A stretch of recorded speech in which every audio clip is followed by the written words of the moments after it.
तकनीकी को उपयोग के आधार पर दो भागों में बांटा जाता है। पहला आप देखेंगे स्ट्रेटेजिकल टेक्नोलॉजी, सामरिक तकनीकी। सामरिक तकनीकी का मतलब ऐसी तकनीकें जो राष्ट्र के स्वाभिमान को सुनिश्चित करती हैं, जो राष्ट्र के आत्मनिर्भरता को सुनिश्चित करती हैं, जो जानते हैं जो नेशनल एग्जिस्टेंस के लिए जरूरी है, जो राष्ट्रीय अस्तित्व के लिए जरूरी तकनीकें हैं, उन्हें सामरिक तकनीकी के रूप में जाना जाता है।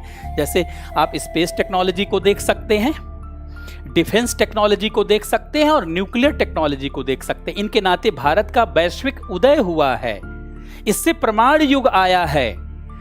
आप सभी लोगों को मालूम होगा कि 1945 में परमाणु युग की शुरुआत हुई और बड़े गौरव के साथ मैं बोल पा रहा हूं, इस परमाणु युग में हम लोग शामिल हैं।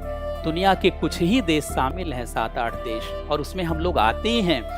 डिफेंस टेक्नोलॉजी में भी हम लोगों ने बहुत बढ़त बनाई है, बहुत सारी तकनीकों का विकास करने में सक्षम हुए। यद्यपि अभी भी आयात पर निर्भरता है, टेक्नोलॉजिकल इंडिपेंडेंस नहीं है, लेकिन बहुत सारी बढ़त हम लोगों ने यहां प्राप्त की है। स्पेस टेक्नोलॉजी में तो हम लीडर कंट्री बन गए हैं। विद्वानों के द्वारा कहा जाता है कि जो अंतरिक्ष शक्ति नहीं बन सकता वो विश्व शक्ति नहीं बन सकता, और अंतरिक्ष के क्षेत्र में हम लोग एक शक्ति के रूप में उभरे हैं। अब भारत का वैश्विक उभार होगा, अब भारत विश्व गुरु बनेगा, या भारत का आप जानते वैश्विक परचम लहराएगा। ये सब आवश्यक तकनीकें हैं। यहां पर अगर आयात में निर्भरता हो जाती है, अगर टेक्नोलॉजिकल इंडिपेंडेंस हो जाता है, तो बहुत बड़ी क्रांति है। अच्छा, दूसरी ऐसी तकनीकें हैं जो नॉलेज बेस्ड। नॉलेज बेस्ड का मतलब जो बिजनेस की टेक्नोलॉजी। नॉलेज क्या है? 21वीं सदी ज्ञान की सदी है और ज्ञान व्यवसाय का कारण है।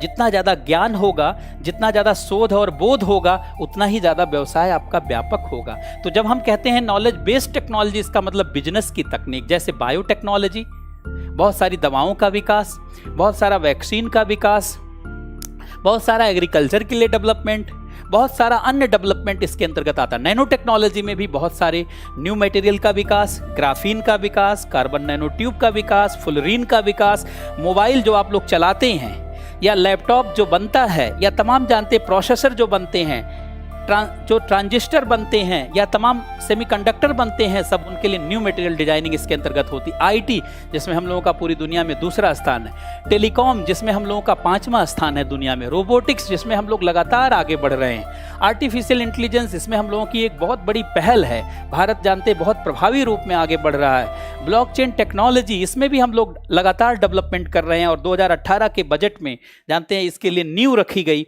तो इसी तरीके से लेजर टेक्नोलॉजी, सुपर कंडक्टिविटी और बहुत सारे क्षेत्रों में जानते हैं तकनीकी का विस्तार हुआ है। अर्थात तकनीकी को इन्हीं दो प्रकारों से देखा जाता है और इसी के अंतर्गत जानते उन्हें पढ़ा जाता है और उनके महत्व को देखा जाता है कि वो न्यूनतम आवश्यकताओं को पूरा करने में कितनी सहायक हैं और वह मानव के जानते हैं जो है बिजनेस और व्यवसाय में कितनी सहायक हैं। क्योंकि अगर व्यवसाय नहीं होगा तो रोजगार और स्वरोजगार नहीं होगा, और रोजगार और स्वरोजगार नहीं होगा तो आय के साधन नहीं होंगे, और अगर आय के साधन नहीं होंगे तो जीवन की न्यूनतम आवश्यकताओं को पूरा करना, गरिमामय जीवन देना, यह कल्पना ही रह जाएगी।